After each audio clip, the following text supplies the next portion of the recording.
আল্লাহ পাক আজকে দুনিয়ায় পাঠিয়ে দিয়েছেন। কিসের জন্য পাঠিয়েছেন? আওয়াজ নাই। কিসের জন্য? ইবাদতের জন্য পাঠিয়েছেন। আল্লাহ আমাদেরকে ইবাদতের জন্য পাঠিয়েছেন। এখন ইবাদত করে কি হবে? আল্লাহকে রাজি খুশি করব, আল্লাহর জান্নাতে যাব। এটাই উদ্দেশ্য না? আপনারা বাড়ি থেকে এখানে কষ্ট করে এসেছেন, অনেক কাজ কর্ম ফেলে দিয়ে এখানে এসেছেন, একটাই উদ্দেশ্য, সেখানে যাব, আমল করব, আমল দিয়ে আল্লাহকে রাজি খুশি করব, রাজি খুশি করার পর আল্লাহর জান্নাত হাসিল করব, তাই না? তো এখন প্রশ্ন হলো, জান্নাতে যায় কারা?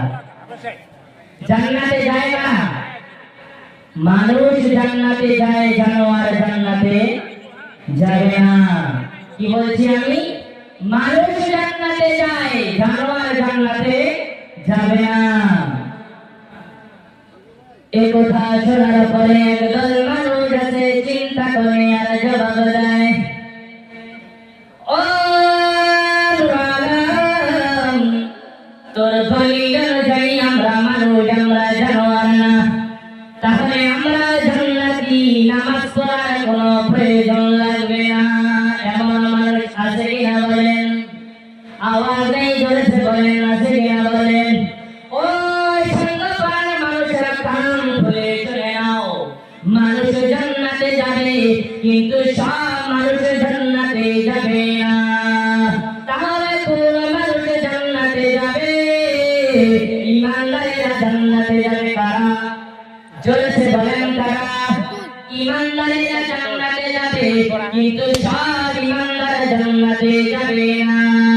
তাহলে কোন ইমানদার জান্নাতে যাবে?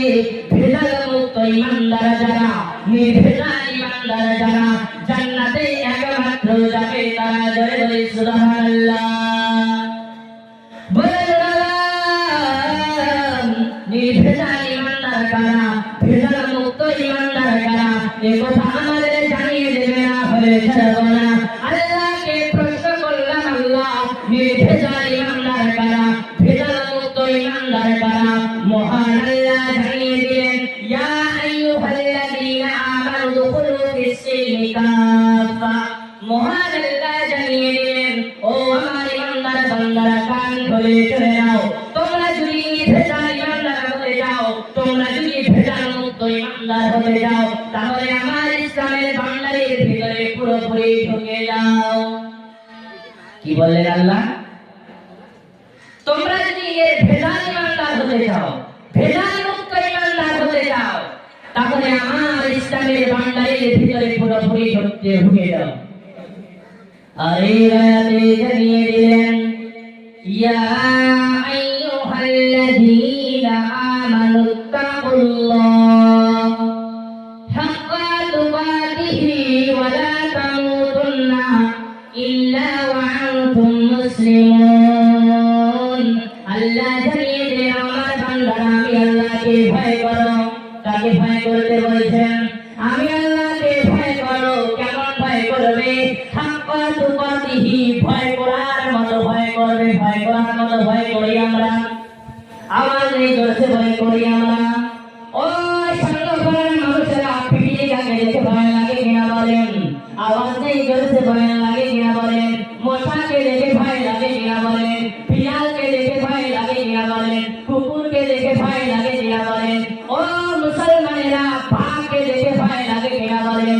বিড়ালের ভয়ে, কুকুরের ভয়ে, বাঘের ভয়ে একটু বেশি লাগে কিনা বলেন? আওয়াজ নেই, জোরে বলেন, লাগে কিনা বলেন? তারপরে এলাকার ভিতরে বড় বাড়িওয়ালা, টাকাওয়ালা মানুষকে দেখে ভয় লাগে কিনা বলেন? সিএমকে দেখে ভয় লাগে কিনা বলেন? মিস্টার নরেন্দ্র মোদী দেশের পিএমকে দেখে ভয় লাগে কিনা বলেন? সিএমের সামনে যদি দাঁড় করে দেওয়া হয়, এমএলএর সামনে যদি দাঁড় করে দেওয়া হয়, মিস্টার নরেন্দ্র মোদীর সামনে যদি দাঁড় করে দেওয়া হয়, লড়াচড়া করবে না, পেশাব যদি লেগে যায়, প্যান্টে পেশাব করে দিলে তবুও হিলাধুলা করবে না। জয় বলুন ঠিক কিনা? কিন্তু মহান আল্লাহর দরবারে মসজিদে গিয়ে আল্লাহু আকবার বলে যখন নামাজে দাঁড়িয়ে যায়, মশার কামড় সহ্য হয় না, চান করে এই নামাজ ঘুম থেকে চলে যায় মুস্তাকিরা। তাহলে বলুন, কাকে বেশি ভয় করলাম, আল্লাহকে না সরকারকে? জোরে বলেন, কাকে বেশি ভয় করলাম, আল্লাহকে না সরকারকে? আল্লাহ জানিয়েছেন ভয় তো করবে, কেমন ভয় করবে? হাক্কা তুকাতিহি, ভয় করার মতো ভয় করবে, ভয় করার মতো ভয় করবো তো ইনশাআল্লাহ।